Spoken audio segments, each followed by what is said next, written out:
Welcome to episode 22, a bit of an all over the show start to this episode. Let's get into it.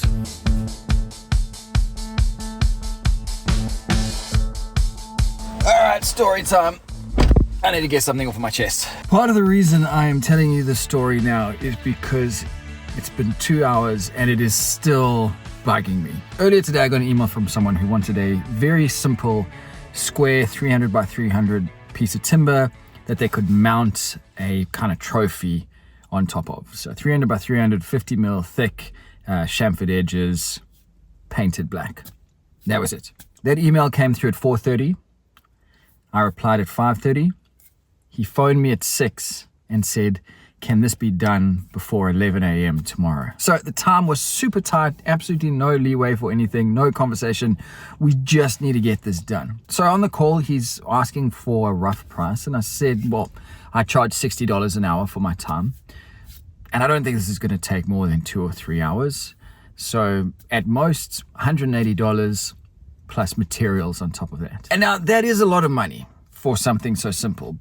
But because I've been burnt so much in the past with underquoting, I really just thought, no, let me go with that, because that's a safe bet. And keep in mind that I'm doing this all on the phone. So I said to him, would you like me to send you a quote afterwards? And he said, well, what's a rough price? I don't like to give a rough price in the moment. I almost never do that. But because of the time frame that I was working in, that's what I gave. And I could hear the change in his voice. Oh, okay. And I get it, $180 for a square piece of wood. That's a lot of money. And he said to me, cool, all right, let's go with this. It's a bit of an emergency. Let's go ahead and I'll talk to you tomorrow.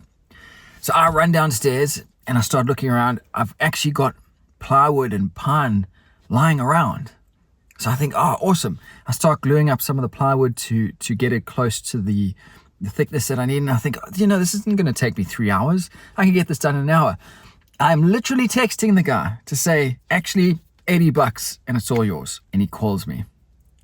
Hey, just to let you know, I've come up with a solution for the problem tomorrow.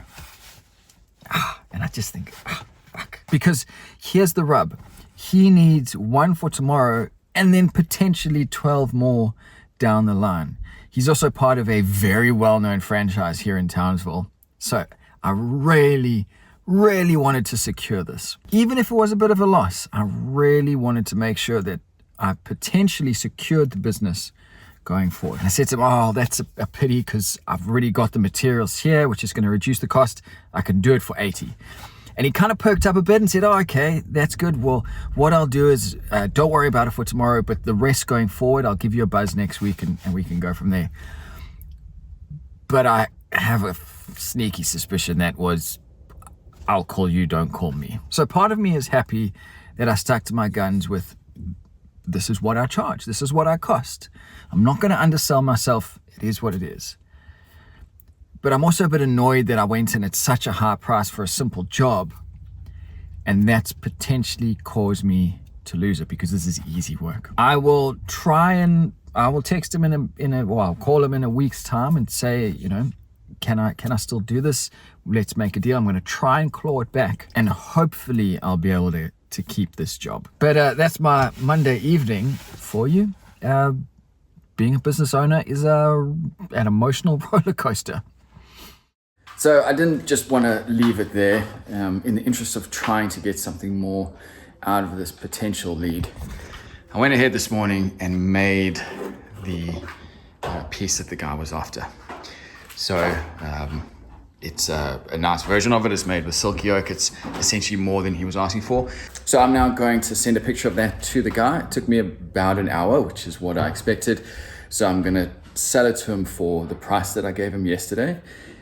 There it is. If you want it, you're more than welcome to come pick it up. If not, I've now figured out the process for making the future versions of it. But I'm just hoping that by sending him this and showing him this, he's going to have a bit of faith and realize that I really do want this job. So we'll see how it goes. I just didn't want to sit back and let this one go. Hopefully doing this will result in something. Maybe not this job, but maybe he can tell one of his mates that he knows woodworker who's pretty keen to get some work. This morning I am at a fabric store to get some material for the walls of the office.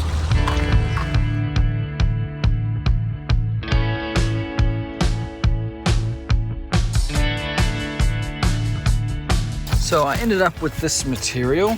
It's called Calico, and according to what the description said at the fabric store, it's used for making bags. So my hope is that it will be relatively strong, for hard wearing. There's no sheen to it like the felt had, and it's very transparent, which is what I wanted. Prepping for that, I've been working on these bays, making some notches in here, which will take timber like this. So once the earth wall goes in, I'll screw those in, and that's just going to add a little bit more friction to stop it sagging. It probably won't be an issue even without these, but because you'd normally have some kind of plasterboard or sheet going across this, supporting its own weight, that's not something you have to think about. But because I'm going to have fabric here, which can move quite easily, I just want to make sure that it's the earth wall, the insulation is held up. Again, got the same story here, 2 bars across there, just to stop it from coming out. I'm going to start making the furring strips for the office out of this 2x4 material. I'm a little bit nervous because this traditionally isn't very stable, and so when I start cutting strips out of it, it might just banana, but hopefully it's going to hold together. The main reason for using this is that I only need 2 meter runs, so it fits nicely inside those 2.4 lengths, and each one of those sticks is just under $8. So it's super cheap if you consider that I'm going to cut 15 out of about 4 or 5 strips out of each one of these, and I've got 3 of these boards. So in that regard, it's super economical. Now to get that insulation that's going to go in the walls, I have to go up into my roof cavity to get it. I have a leftover pack of insulation up here that I never got to. So while I'm up here, I'm going to finish off that insulating. This is not a job that I particularly enjoy. I don't think anyone enjoys putting in insulation, but that whole bag, I'm going to spread it out across here. You can see that side of the house is insulated. This side isn't. That's as far as I got with what I had. The annoying thing is this is the side that gets the westerly sun, the afternoon sun, which is the real hot sun. So I kind of wish I'd done that side first, but anyway, eventually I'll get this all done. So that's a pack of, I think it's 21, and I need 4 of them. One of the things I figured out on my insulation journey is that here in the north of Australia, where it's very hot and humid, you really want to be going for, it's like a tin foil that runs underneath your roof sheeting, sarking I think it might be called. And what that does is it reflects the radiant heat that comes off your sheeting. It reflects it back that direction, so it doesn't come into the roof cavity. So that's really what you want as your first line of defense. Then you do these wool bats. But having said that, having done all that side of the house, I have noticed a massive improvement. You'd be surprised how many houses in Australia, especially old houses, just have nothing up in their roof space. So if you are one of those people, I would strongly recommend, if you have the means, to get some of this up into your roof. Oh, going up into the roof is a challenge, even in the middle of winter.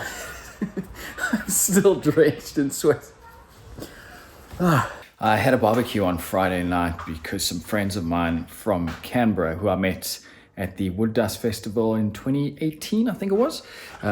They are up here in North Queensland. They are traveling through Townsville at the moment, and they wanted to come around and see the workshop. So we put on a barbecue, all the guys got together, and we had a really good evening. And to say thank you, they made me this marking knife. So it's in a box like that.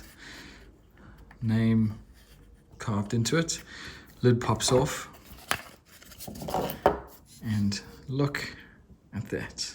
How amazing is that? It's very sharp. I have a cut on my hand already from testing it. And it's such a cool knife. So thank you, Andrew and Rachel. It was great to see you guys again, and all the best getting back. Thank you so much for that knife. That is absolutely going to come in handy. Progress is good. Progress is steady. This wall's all done. Nice symmetric pattern. I like that. I'll come around and just clean off some of the hammer marks, but I'm not going to do anything with the nail holes. This transition here, I don't love it, but it's okay. It's purposefully done. Covers all the screw holes behind there. And then over on this side, I've started here. I'm going with a slightly different pattern with the line. So you can see that one stops midway in the wall. I'm going to maybe do one from there up, which will stop there. And then maybe further down can have one that runs to about there. So the idea is this is a slightly different pattern, break that up. One of the main reasons I put this in is so that when the door handle opens, it doesn't go into the fabric. Now I will put some kind of a door stop at the bottom, but this is just a backup. So if it accidentally really gets swung, it's not going to go through this fabric, which is obviously quite delicate. Overall, I'm loving the look of this. I really am happy with it. I thought that the sound dampening properties of this were going to be a little bit better, so I'm a bit disappointed about that. But it just means that I'm going to have to do what I'd basically decided to do anyway, which was put a nice big acoustic panel on this wall and then put some smaller tiles up on the ceiling. Particularly for the ceiling panels, that's where this foam is going to come in handy. So this is 50 mil thick foam. I'll be able to cut panels out of that, wrap them in some fabric, and then just maybe Velcro them up to the ceiling. To my ear, that's a very short reverb, which says that it's most likely between the floor and the ceiling is where the issue's happening.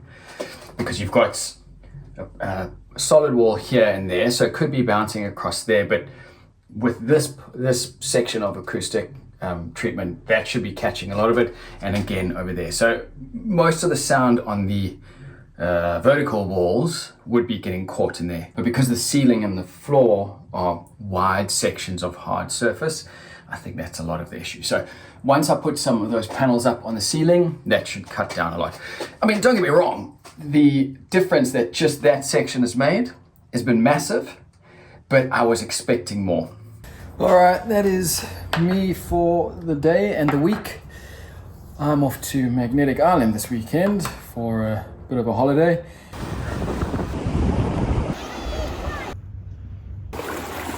All right, I'm back from the island. Had an amazing trip over there, and it's back to work on these two things that I've been doing for the last few weeks.